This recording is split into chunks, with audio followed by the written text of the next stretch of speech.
स्वागत है गाइस आप सभी का। तो क्लास 11th का चैप्टर नंबर 1 जो है फिजिकल वर्ल्ड वो ख़त्म हो चुका था। आज हम लोग शुरू करेंगे चैप्टर नंबर 2। और जो चैप्टर नंबर 2 का जो नेम है वो क्या है, यूनिट्स एंड मेजरमेंट। तो इसको हम डिटेल से जानेंगे। सबसे पहले आप क्या कीजिए, आप जो मैंने यहाँ पे लिखा है ना बोर्ड पे, उसको आप नोट कर लीजिए।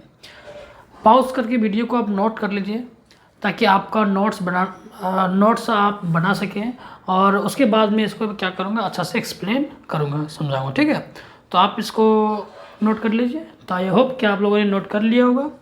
तो चलिए अब हम समझते हैं। तो इसको समझने से पहले हम थोड़ा समझते हैं कि हमने चैप्टर नंबर 1 में जो पढ़ा था फिजिकल वर्ल्ड में, उसमें क्या पढ़ा था। उसमें हमने पढ़ा था कि हम फिज़िक्स को कैसे पढ़ते हैं, फिज़िक्स में क्या क्या पढ़ते हैं और फिज़िक्स कैसे पढ़ा जाता है। मतलब कुल मिला के हमने फिज़िक्स के बारे में ही पढ़ा था। ठीक है और नेचर के बारे में कि नेचर में जो फिनोमिना होते हैं, जो घटनाएं होती हैं, उनकी स्टडी करते हैं और किस तरह से करते हैं। ठीक है, तो अब जो इस चैप्टर में हमारा जो पहला टॉपिक है वो है फिजिकल क्वांटिटी।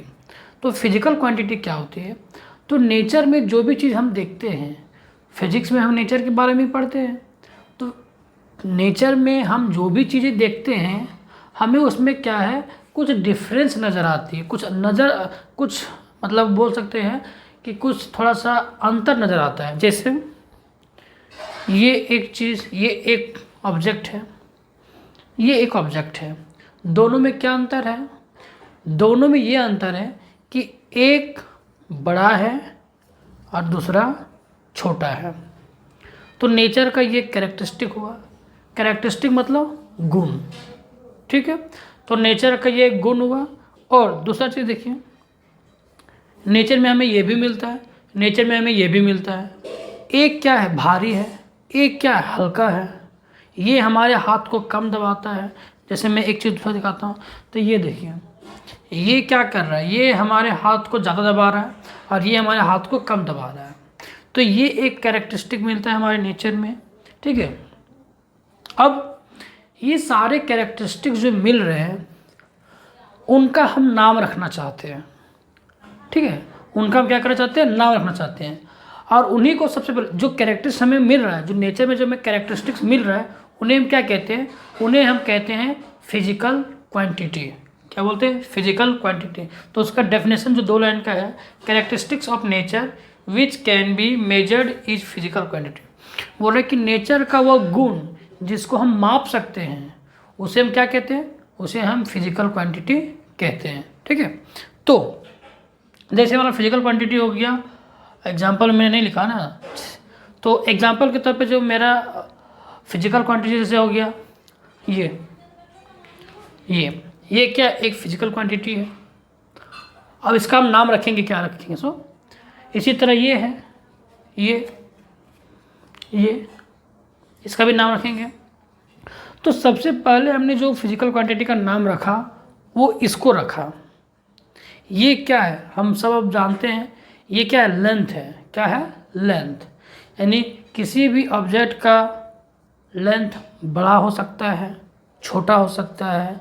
वो क्या बताएगा, उसके साइज़ के बारे में बताएगा। तो जो साइज़ के बारे में जो बता रहा है, जो लेंथ के बारे में बता रहा है, वो एक फिजिकल क्वांटिटी हुआ। इसी तरह कोई भी फिजिकल क्वांटिटी मेरे हाथ को ज़्यादा दबा रहा है, दूसरा फिजिकल क्वांटिटी मतलब दूसरा ऑब्जेक्ट कम दबा रहा है, तो हम इसका नाम रखें मास। क्या रखें, मास। मतलब कि ऐसा हम कह सकते हैं कि एक वस्तु अगर ज़्यादा दबा रहा है और दूसरा वस्तु कम दबा रहा है, तो दोनों में क्या अंतर है, मास का अंतर है। एक में ज़्यादा मास है, दूसरा में कम मास है। तो जो दूसरा फिजिकल क्वांटिटी हमारा निकला वो हो गया मास।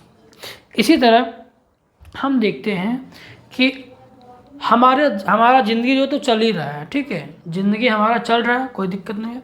हम देखते हैं कि 2 महीना पहले ठंड थी, अब गर्मी आ गया, फिर 2-3 महीना बाद बरसात आ जाएगा। यानी क्या बीत रहा है, एक कुछ बीत रहा है। तो जो बीत रहा है उसका हमने एक नाम रखा, और वो नाम क्या है, टाइम, यानी समय। हमने एक बंदे को बोला कि आप कल आना, दूसरे बंदे को मैंने बोला कि आप परसों आना, तो हम क्या कह रहे हैं, हम एक चीज़ बता रहे हैं जिसका हमने नाम रखा क्या, समय। तो समय भी क्या है, एक फिजिकल क्वांटिटी है।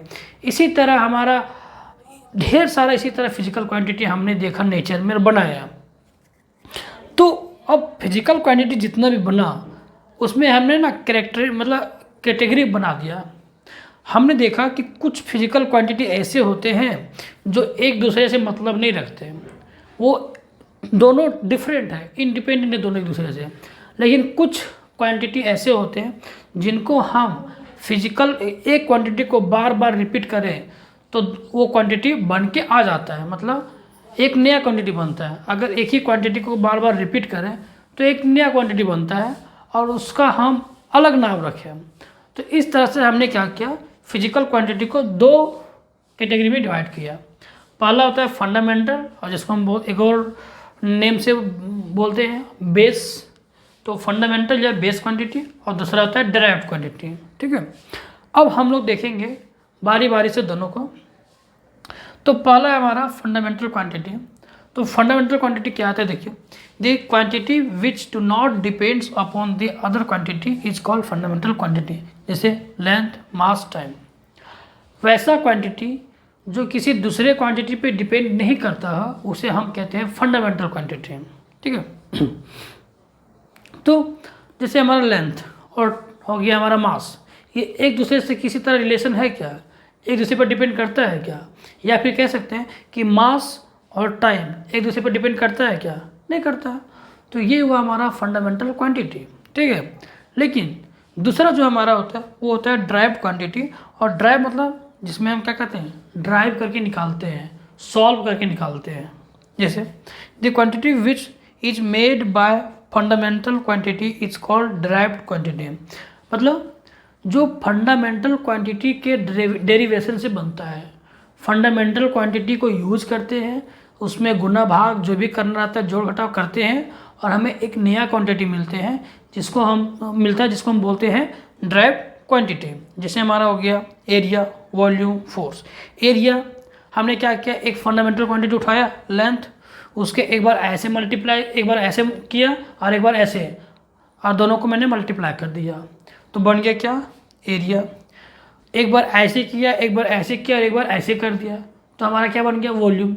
मतलब हम कर क्या रहे हैं, हम एक फंडामेंटल क्वांटिटी को उठा रहे हैं जो लेंथ है, और लेंथ को क्या कर रहे हैं, एक बार ऐसे मल्टीप्लाई कर रहे हैं, एक बार ऐसे मल्टीप्लाई कर रहे हैं और एक बार ऐसे मल्टीप्लाई कर रहे हैं। तीनों को मल्टीप्लाई कर रहे हैं और तीनों है क्या, लेंथ ही है।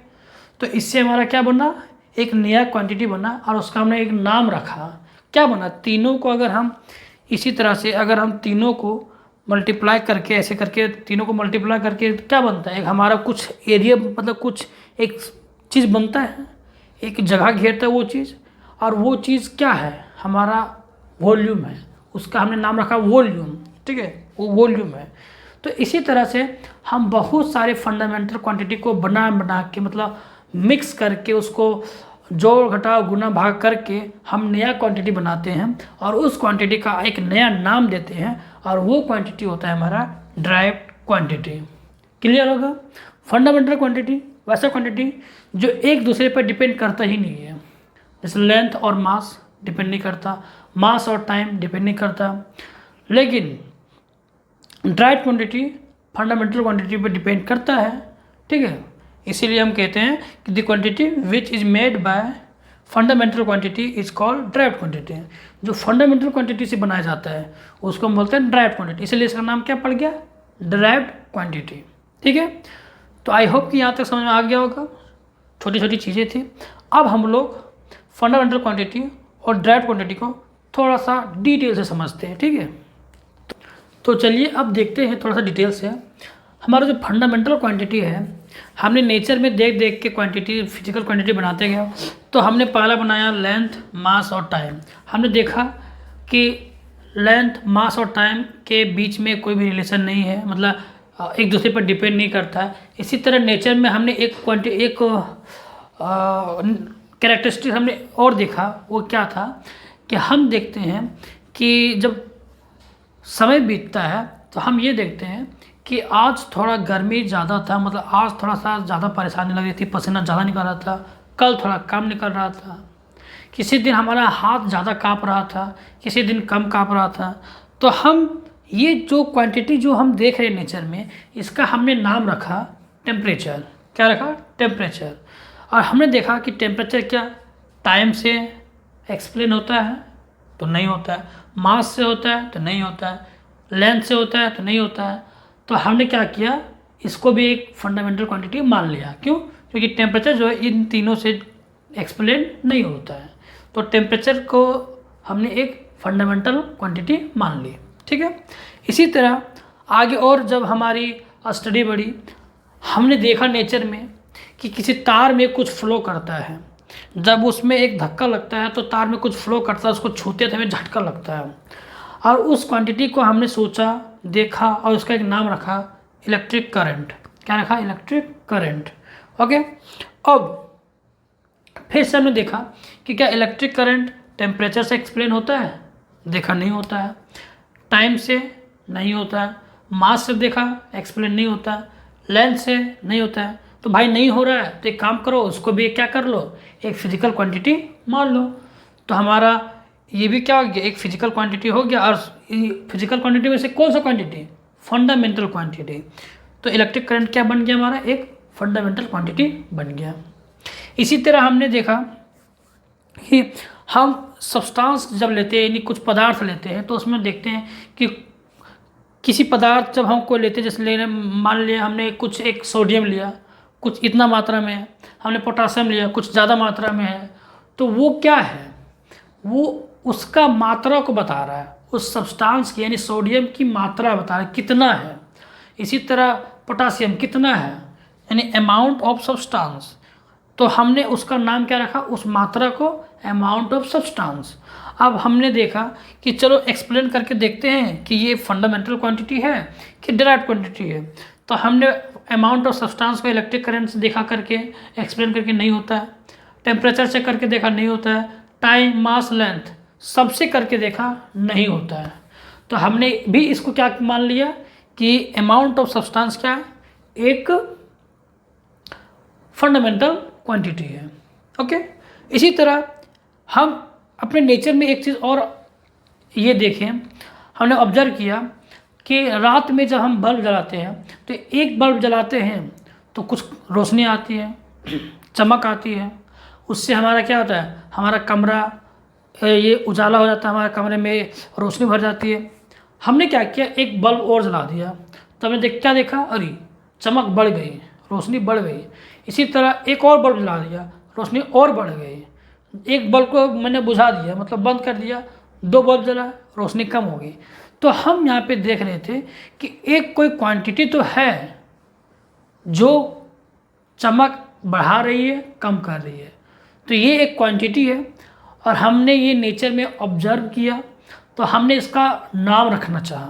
तो इसका नाम हमने रखा luminous intensity. Luminous intensity, luminous मतलब चमक, इंटेंसिटी मतलब ताकत। इंटेंसिटी का मतलब होता है ताकत। 12th में जाके आप पढ़ोगे इलेक्ट्रिक फील्ड का ताकत, मैग्नेटिक फील्ड का ताकत। तो ये इंटेंसिटी मतलब ताकत होता है, यानी चमक जो है उसकी ताकत कितनी, मतलब उसकी जो इंटेंसिटी मतलब उसकी कितनी तीव्र है, मतलब कितना ज़्यादा जल रहा है। ऐसा नहीं, मतलब ऐसे मेरा कहने का मतलब है कि कोई भी बल्ब जल रहा है तो कितना ज़्यादा रोशनी निकाल रहा है, उसकी इंटेंसिटी यानी उसका पावर कितना है। ठीक है, समझ रहे हैं? तो उसका हमने नाम रखा लुमिनस इंटेंसिटी। अच्छा ठीक है।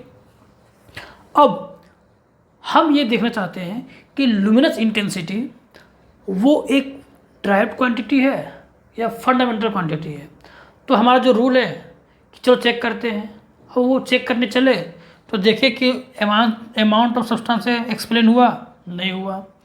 इलेक्ट्रिक करंट से हुआ, नहीं हुआ। टेम्परेचर, टाइम, मास, लेंथ, हमने पिछले 6 क्वांटिटी जो हमने बना रखा था फंडामेंटल क्वांटिटी, वो क्वांटिटी से ये लुमिनस ऑफ इंटेंसिटी, जो लुमिनस इंटेंसिटी वो एक्सप्लेन हो ही नहीं रहा था। इसका मतलब कि हमें ये भी मानना पड़ेगा कि लुमिनस इंटेंसिटी भी क्या होती है, एक फंडामेंटल क्वांटिटी होती है। अच्छा, अब हमने एक और कैरेक्टरिस्टिक देखा एरिया, जब मैंने भी एक्सप्लेन किया था। वॉल्यूम देखा, फोर्स, किसी पे हम फोर्स लगाते हैं, बल लगाते हैं, मोमेंटम, कोई अगर बॉडी चल रही है तो उसमें कुछ आ जाता है जिसके कारण जब टकराता है तो वहाँ पे वो इफेक्ट दिखाता है। पढ़ेंगे इस सब चीज़ के बारे में आगे जाके, फिलहाल अभी सिर्फ नाम जानिए। तो ये सब चीज़ क्वांटिटी हम नेचर में ऑब्जर्व किए और हम वही रूल लगाते हैं कि चलो देखते हैं कि ये फंडामेंटल क्वांटिटी कि डिराइव्ड क्वांटिटी। तो हमने देखा कि एरिया क्या है। एक्चुअली एरिया अगर कोई चीज़ है, मान लीजिए ये मेरा नोट्स है तो ये कुछ है, तो हमने देखा कि इसको तो हम जानते हैं, इसको हम पहले पहचानते हैं और इसका हमने नाम रखा है लेंथ, और इसका भी हमने ये भी इसको भी हम पहचानते हैं, इसका नाम हमने रखा लेंथ। दोनों लेंथ को क्या किया हमने, मल्टीप्लाई कर दिया, तो ये पूरा एक कुछ बना और इसका हमने एक नाम रखा एरिया। और हमने एरिया देखा कि एरिया जो डिपेंड कर रहा है वो इस पर डिपेंड कर रहा है लेंथ पे, क्योंकि ये लेंथ है, दोनों को मल्टीप्लाई किए एरिया बना। इसका मतलब कि एरिया एक फंडामेंटल क्वांटिटी नहीं है क्योंकि इससे ये डिफाइन हो जा रहा है, ठीक है, डायरेक्ट क्वांटिटी। इसी तरह वॉल्यूम हमने करके दिखा दिया। अच्छा, अब हमने देखा फोर्स। हम जब किसी चीज़ पर फोर्स लगाते हैं तो क्या होता है, उस जिस पर हम फोर्स लगा, मान लीजिए इस पर हम फोर्स लगा रहे हैं तो इसका एक मास है, ठीक है, और इसमें क्या आ गया, एक एक्सेलरेशन आ गया, त्वरण आ गया, जिसके कारण क्या हुआ, ये चलने लगा। ओके, तो हमने देखा कि मास जो है वो यहाँ पे है, एक्सेलरेशन जो बनता है वो टाइम से बनता है। इसका मतलब कि ये एक फंडामेंटल क्वांटिटी नहीं है। ये फोर्स जो है वो एक्सप्लेन हो जा रहा है फंडामेंटल क्वांटिटी से। इसका मतलब ये क्या है, एक ड्राइव क्वांटिटी है, एक फंडामेंटल क्वांटिटी नहीं है। इसी तरह हमने पावर देखा, पावर जाके पढ़ेंगे आगे जाके हम लोग। पावर क्या है कि एक यूनिट समय में, यानी इकाई समय में, एक सेकेंड में कितना एनर्जी पास कर रहा है, कितना एनर्जी जा रहा है, उसको हम बोलते हैं पावर। यानी यूनिट टाइम में कितना एनर्जी है उसको बोलते हैं पावर। अब हम देखें कि टाइम आ रहा है तो टाइम तो फंडामेंटल क्वांटिटी है, इसका मतलब क्या है कि पावर भी क्या होगी हमारा, एक डायरेक्ट क्वांटिटी।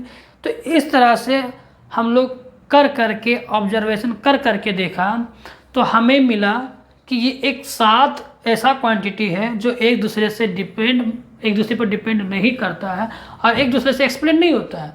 तो हमने ये मान लिया कि नेचर में हमें 7 ऐसे क्वांटिटी मिले जो एक दूसरे से एक्सप्लेन नहीं होता है, एक दूसरे से उसको हम एक्सप्लेन नहीं कर सकते हैं, तो उसको हमने बोला फंडामेंटल क्वांटिटी। और कुछ बहुत सारे ऐसे क्वांटिटी, अभी तो मैंने बहुत कम लिखा है, आगे आप पूरा जब फिजिक्स पढ़ोगे ना हायर क्लासेस में, 12th में और आगे जाके, तो आपको बहुत सारे क्वांटिटी मिलेंगे जो सब ऐसे ही ड्राइव्ड बनते हैं, इन्हीं से बनते हैं, ठीक है। तो बहुत सारे क्वांटिटी हमें ऐसे देखने को मिला जो फंडामेंटल से मिल रहा है, तो उसको हमने ड्राइव्ड क्वांटिटी बोल दिया। तो ये हमारा हुआ फंडामेंटल क्वांटिटी और ड्राइव्ड क्वांटिटी। अब ये जो क्वांटिटी मिल रही है कि ये हमारा लेंथ है, तो कितना है, अब इसको हम मेजर करना चाहते हैं। अब इसके बारे में पढ़ेंगे जो हमारा अब आएगा यूनिट, जो चैप्टर का पहला चीज़ जो है नाम यूनिट। अब यूनिट के बारे में पढ़ेंगे। तो चलिए अब देखते हैं यूनिट क्या होती है। तो चलिए अब हम लोग यूनिट के बारे में जानते हैं कि यूनिट क्या होता है। तो हमने नेचर में जो फिजिकल क्वांटिटीज़ देखे जैसे लेंथ, मास, टाइम, अब इन सारे क्वांटिटीज़ को हम मेजरमेंट करना चाहते हैं, इसको नापना चाहते हैं। क्यों नापना चाहते हैं? क्योंकि मान लीजिए कोई भी चीज़ हमें चाहिए, किसी से लेना है, तो उसके पास तो वो चीज़ बहुत है, लेकिन हमें तो कुछ सीमित मात्रा में चाहिए, जितना हमें ज़रूरत उतना ही चाहिए। तो हम उनसे क्या करेंगे, वो चीज़ उससे हम नाप के लेंगे। तो इसलिए हमें नापने की ज़रूरत अब पड़ती है। तो उसके लिए हम क्या बनाते हैं, यूनिट बनाते हैं। यूनिट क्या होता है, तो सबसे पहले हम क्या करते हैं, डेफिनेशन देख लेते हैं और आप नोट भी कर लीजिए। तो यूनिट क्या होता है, measurement of A quantity is standard measurement. इस वर्ड को ध्यान दीजिएगा, आ स्टैंडर्ड मेजरमेंट, मेन यही है। मेजरमेंट ऑफ ए क्वांटिटी, जिस क्वांटिटी का हम मेजरमेंट कर रहे हैं, इज आ स्टैंडर्ड मेजरमेंट, वो क्या होगा, उसका स्टैंडर्ड मेजरमेंट होगा, उसी को हम क्या कहते हैं, उसको एक नाम दे देते हैं, which is given a particular name. उस स्टैंडर्ड मेजरमेंट को एक नाम दे देते हैं, उसी को हम क्या कहते हैं, यूनिट। समझते हैं इसको अभी डिटेल से। जैसे हमारे पास एक क्वांटिटी है लेंथ, नेचर में हमने ये कैरेक्टरिस्टिक्स देखा, इसका नाम रखा लेंथ, इसका मेजरमेंट करना चाहते हैं और इसका मेजरमेंट हमने किया, इसका हम नाम रखना चाहते हैं और इसका नाम हम रखें यूनिट, मीटर। हमने क्या इसका नाम रखा, मीटर। ओके, वो मैं थोड़ा कुछ दूसरा चीज़ मेरे दिमाग में आ गया था, इसलिए मैं थोड़ा भटक गया। खैर चलिए देखते हैं। तो हमने इस कैरेक्टरिस्टिक्स, ये जो कैरेक्टरिस्टिक्स यानी ये जो गुण है, इसका भी नाम क्या रखा, मीटर। और ये क्या है, स्टैंडर्ड है। स्टैंडर्ड का मतलब समझिए, इस वर्ड का मतलब समझिए। स्टैंडर्ड का मतलब हम सब ने बैठ के इस चीज़ को डिसाइड किया कि 1 मीटर की लेंथ का जो यूनिट है हम मीटर बोलेंगे, लेकिन 1 मीटर क्या होगा, क्योंकि देखिए 1 क्यों बोल रहा हूँ, यूनिट मतलब क्या होता है, इकाई, 1। यानी जो भी हम नाम रखेंगे, जैसे हमने नाम रखा लेंथ के लिए मीटर नाम रखा, तो मीटर वो 1 मीटर है, 2 मीटर या 3 मीटर नहीं है, वो 1 मीटर है। क्योंकि अगर हमें जब बोलना रहता है, अगर हम सिर्फ मीटर बोल रहे हैं तो इसका मतलब 1 है वो। अगर हम सिर्फ मीटर बोल रहे हैं तो यहाँ पे 1 छिपा हुआ है, हम यहाँ पे 1 लिखने जरूरी नहीं समझते हम, लेकिन अगर हमें 2-3 मीटर लिखना है तो हमें यहाँ लिखना पड़ता है। तो इसी तरह जब हम यूनिट बना रहे हैं और उस यूनिट का नाम हमने रखा मीटर, तो वो 1 मीटर का बात हो रहा है।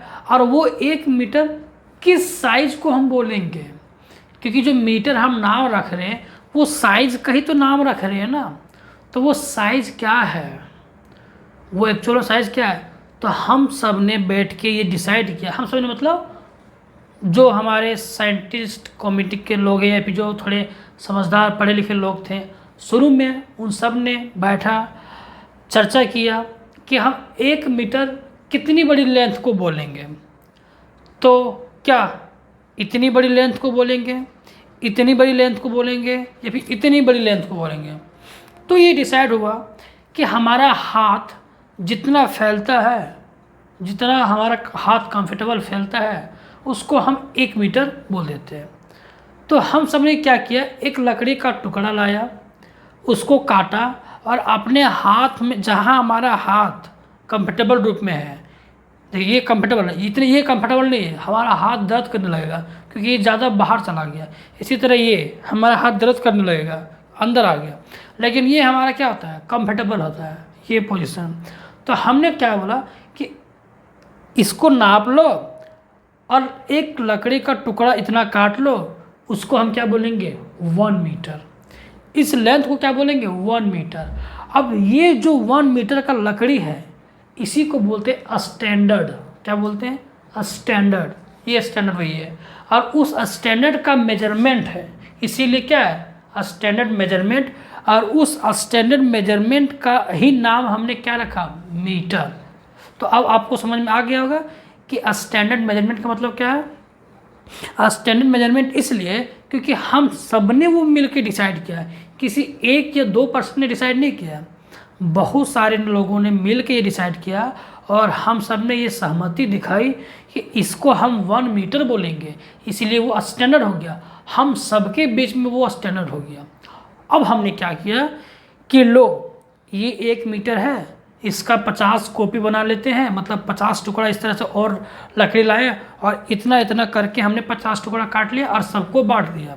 अब हमने सबको बोला कि जा अपने अपने जगह में ये रख लेना और आगे और उसका 50-100 जितना भी मन करे उसका कॉपी बना के सबके, यानी हर इंसान के पास एक एक दे देना।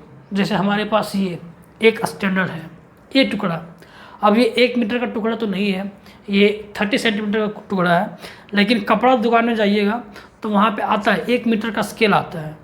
वो जो टुकड़ा है ना, वो वहीं से आया, वो स्टैंडर्ड जहाँ से जब डिसाइड हुआ था ना, वहीं से वो टुकड़ा आया है और वही स्टैंडर्ड अभी हम सब के पास मिलता है। और जितना चाहे उसका कॉपी हम बना सकते हैं, उतना उसको नाप लेंगे, काट देंगे, उसमें इस तरह से मार्किंग कर देंगे, बन गया हमारा स्टैंडर्ड मेजरमेंट। अब ये स्टैंडर्ड मेजरमेंट है। अब हमें दुनिया का कोई भी चीज़ मापना हो, इस बोर्ड का लंबाई मापना हो, ये स्टैंडर्ड मेजरमेंट लेंगे, 1, 2 मीटर, 3 मीटर, 4 मीटर करके माप लेंगे। ये जो रूम है इसका हाइट मापना है, 1, 2, 3, 4 माप लेंगे। हालांकि अब क्या हो गया, अब हमारे पास मेजरिंग टेप आ गया, जो क्या एक स्ट्रिप रहती है और उसमें क्या वो स्टैंडर्ड मेजरमेंट को रख के उसमें क्या बना दिया गया, उसमें एक निशान बना दिया गया और वो निशान 10 मीटर 20 मीटर तक रहता है और उसको लपेट देते हैं, वो क्या हमारा इंची टेप हो जाता है और उससे मेजरमेंट करते हैं। क्यों? क्योंकि अगर छोटी चीज़ें मापनी होती है तो चलो ठीक है, इस स्टैंडर्ड मेजरमेंट से हम माप सकते हैं, पर अगर हमें ज़मीन मापना है तो कितना बार हम ऐसे उस स्टैंडर्ड मेजरमेंट को रखेंगे, वो लकड़ी को कितने बार रखेंगे, नहीं रख सकते ना। तो हमने क्या किया, उस लकड़ी को रखा, एक लंबा सा पट्टी बनाया, जो भी प्लास्टिक या रबड़ का या जो भी हो, ऐसे से रख के हमने क्या किया, मार्किंग करते चल के 1 मीटर 2 मीटर का, और उसको मोड़ दिया उस टेप में। अब हमें कोई भी चीज़ मापना हो, हम ले आते हैं, उस टेप को खोलते हैं, माप लेते हैं 10 मीटर। तो हम 10 बार ऐसे करने से अच्छा हुआ कि हम टेप को एक उधर पकड़ा एक इधर पकड़ा और खोल के रख दिए बस, और हम नाप लिए। तो वो अलग है क्या हमने बना लिया, लेकिन उसका शुरुआत कहाँ से हुआ था, जो हम मेजरमेंट कर रहे हैं लेंथ का, वो शुरुआत कहाँ से हुआ था, उस टाइम से हुआ था जब सबने मिल के एक स्टैंडर्ड बनाया था। ठीक है, यहाँ तक समझ में आ गया कि ये स्टैंडर्ड क्या होता है। और इसी स्टैंडर्ड मेजरमेंट को ही क्या बोलते हैं हम लोग, यूनिट बोलते हैं। अब ये तो हुआ सिर्फ लेंथ के लिए। इसी तरह मास के लिए भी डिसाइड किया गया कि एक जो मास हमारा है, जो मास है उसका हम कितना भार लेंगे, जिसको हम यूनिट बोलेंगे। मतलब यूनिट तो पहले उसका नाम रखेंगे, और मास का यूनिट तो आप सब जानते हैं, केजी होता है, किलोग्राम। तो पहले नाम रखा गया, सब में डिसाइड किया कि चलो किलोग्राम रखते हैं। अब वो 1 किलोग्राम कितना होना चाहिए, वो 1 किलोग्राम ये होना चाहिए, वो 1 किलोग्राम ये होना चाहिए, या फिर वो 1 किलोग्राम ये होना चाहिए। कौन सा, किसको 1 किलोग्राम बोलेंगे। फिर से वही आया स्टैंडर्ड मेजरमेंट।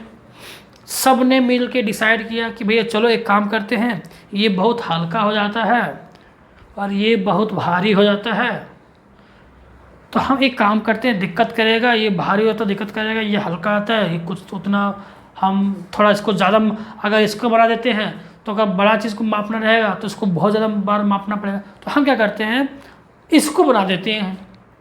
ये हमारे हाथ को जितना दबा रहा है ना, उसको हम बोल देते हैं किलोग्राम, और वो किलोग्राम बोल रहे हैं, इसका मतलब क्या, 1 किलोग्राम।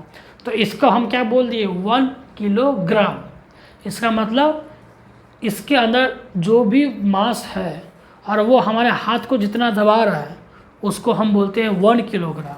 अगर वही चीज़ को हम डबल इसके ऊपर रख दें और वो हाथ हमारा डबल दबे, पहले जितना दब रहा था उससे डबल दबे, तो हम कहेंगे कि 2 किलो मास है। अगर 3 गुना ज़्यादा हमारा हाथ दबता है तो हम कहेंगे कि 3 केजी मास है, यानी 3 किलो मास है।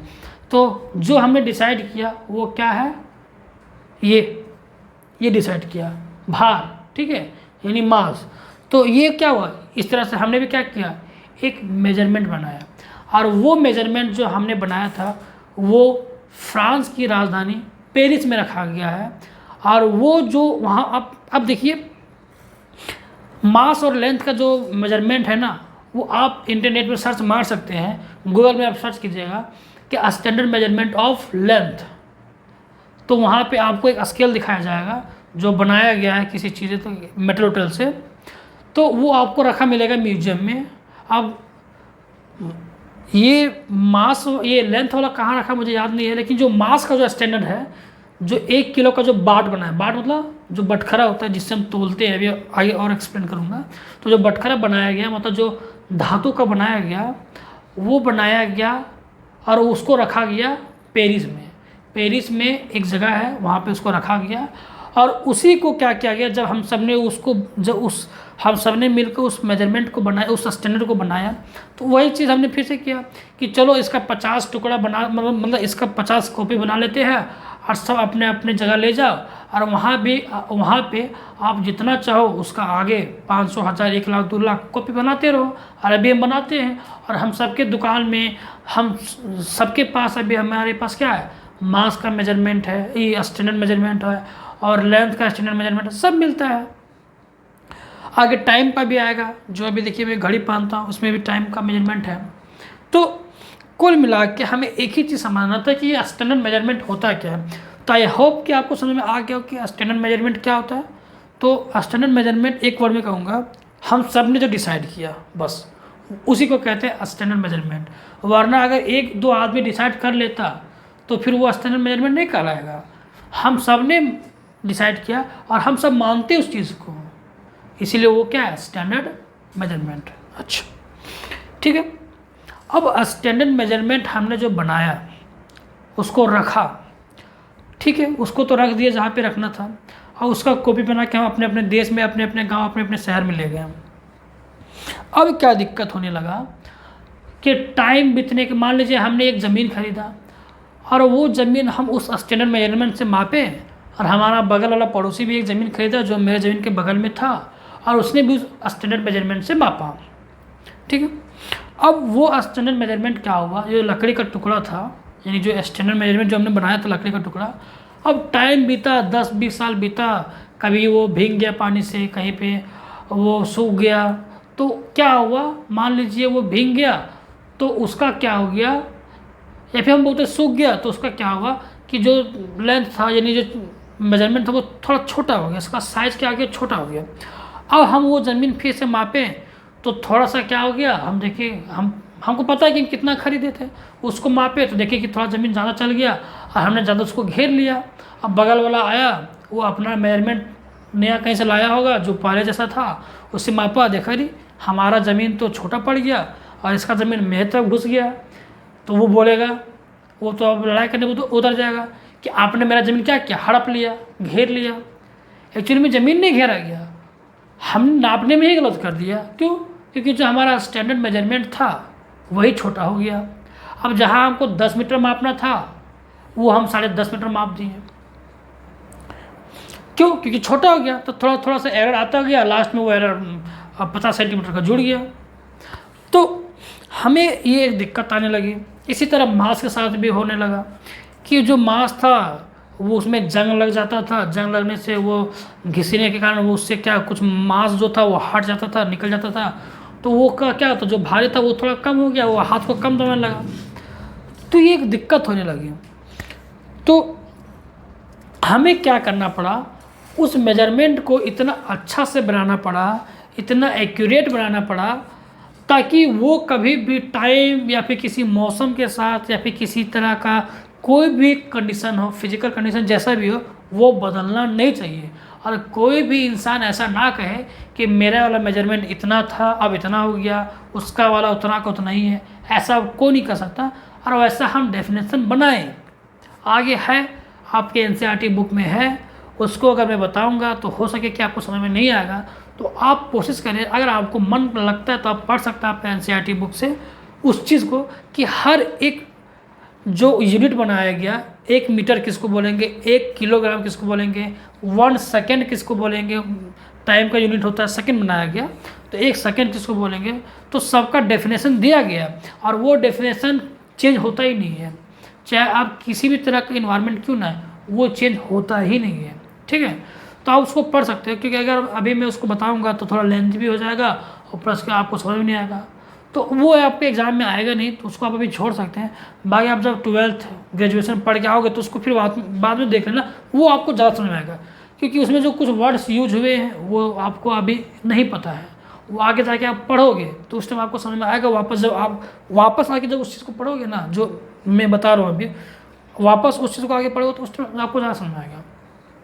तो अब तो हम जो यूनिट बनाते हैं उसको ऐसा होना चाहिए ताकि वो समय के साथ ना बदले और टाइम के साथ वो ना छोटा हो ना बड़ा हो, या घटे ना बढ़े, कुछ ऐसा ना हो, वो एक फिक्स रहना चाहिए। तो इसको हम बोलते हैं कैरेक्टरिस्टिक्स ऑफ यूनिट, कि जो हम यूनिट बना रहे हैं, 1 मीटर का जो यूनिट बना रहे हैं उसका क्या कैरेक्टरिस्टिक होना चाहिए, या फिर 1 किलोग्राम का जो कैरेक्टरिस्टिक्स बना रहे हैं उसका क्या यूनिट होना चाहिए, 1 सेकेंड का जो कैरेक्टरिस्टिक्स बना रहे हैं, यूनिट बना रहे हैं, उसका क्या कैरेक्टरिस्टिक होना, यानी गुण क्या होना चाहिए। तो वही चीज़ है हमारा कि कैरेक्टरिस्टिक्स ऑफ यूनिट, मतलब यूनिट का गुण क्या है। तो पहला जो है वो है value should not change with time, कि चाहे 10 साल हो, 20 साल हो, 100 साल हो जाए, उस स्टैंडर्ड मेजरमेंट का वैल्यू कम ज़्यादा नहीं होना चाहिए, यानी बदलना नहीं चाहिए। Should not get destroyed with time, time के साथ ख़त्म नहीं होना चाहिए। जैसे अगर वो स्टैंडर्ड मेजरमेंट जो हमारा लकड़ी था उसको अगर रख दे 100-200 साल तक, तो वो तो ख़त्म हो जाएगा सड़ के, लकड़ी तो सड़ जाता है। इसी तरह 1 किलो का जो बाट था तो धातु का ही होगा। अब धातु को तो जंग लगेगा, हवा के संपर्क में आएगा तो जंग लगेगा तो उसमें उसका कुछ मात्रा हटेगा, उसको साफ उफ करेंगे तो धीरे धीरे करते करते 50-100 साल में वो भी ख़त्म हो जाएगा, पूरा तरह से डिस्ट्रॉय ख़त्म, कुछ नहीं बचेगा। तो हम ऐसा यूनिट बनाएंगे जो क्या नहीं होना चाहिए, डिस्ट्रॉय नहीं होना चाहिए टाइम के साथ। मस्ट बी वेल डिफाइंड मतलब उस यूनिट का परिभाषा ऐसा होना चाहिए ताकि कोई भी उस पर कोई क्वेश्चन नहीं उठा सके कि मैं ऐसा बोल रहा हूँ तो मेरा वाला सही है, उसका वाला गलत है। ठीक है, अब इस चीज़ को उतना डिटेल से नहीं बताऊंगा क्योंकि ये उतना इम्पोर्टेंट है नहीं। खैर अभी इतना ही ध्यान रखिए कि किसी भी यूनिट का जो डेफिनेशन हम बनाएंगे वो ऐसा होना चाहिए कि कोई इस पर सवाल ना उठा सके। ठीक है, अब चौथा जो है must be reproduced when ever needed. अब देखिए हम स्टैंडर्ड मेजरमेंट तो बना दिए, अब मान लीजिए वो ख़त्म हो गया और उसको हम नहीं बना पा रहे हैं, आगे जाके हमको ज़रूरत पड़ा कि अब ये मान लो स्टैंडर्ड मेजरमेंट ख़त्म होने वाला है, या फिर कोई अगर एक ही पीस है तो अगर खो गया तो हम फिर कैसे बनाएंगे। तो हमारा जो यूनिट ऐसा हम बनाएंगे ताकि हमें जब ज़रूरत पड़े, व्हेन एवर नीड, जब ज़रूरत पड़े हम उसको प्रोड्यूस कर सकें। रिप्रोड्यूस मतलब उसको फिर से हम बना सकें।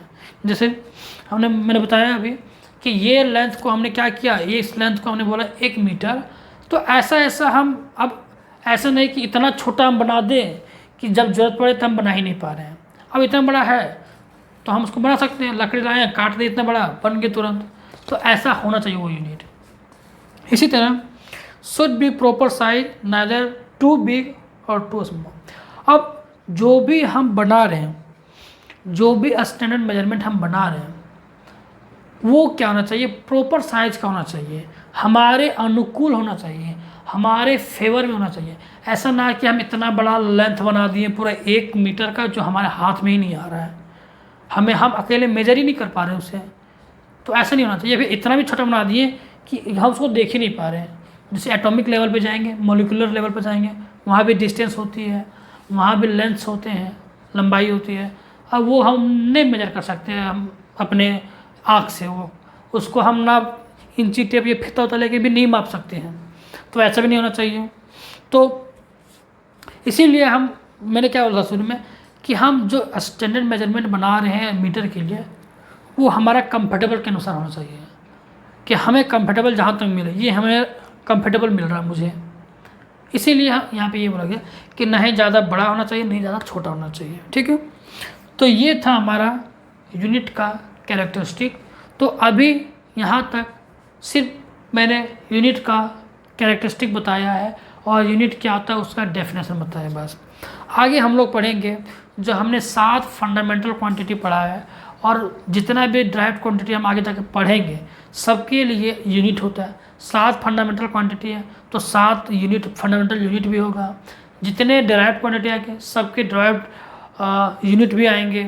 तो हम आगे उस चीज़ को पढ़ेंगे। और अब जो है क्लास रेगुलर चलेगा, अब टेंशन नहीं है, क्योंकि मैं अब क्लास 12th का भी जो क्लासेस है वो रेगुलर कर दिया हूँ। तो अब क्लास 11th के भी क्लास जो लेक्चर्स है वो रेगुलर होंगे। तो चलिए मिलते हैं नेक्स्ट लेक्चर में। इस लेक्चर में यहीं तक, तब तक के लिए थैंक यू।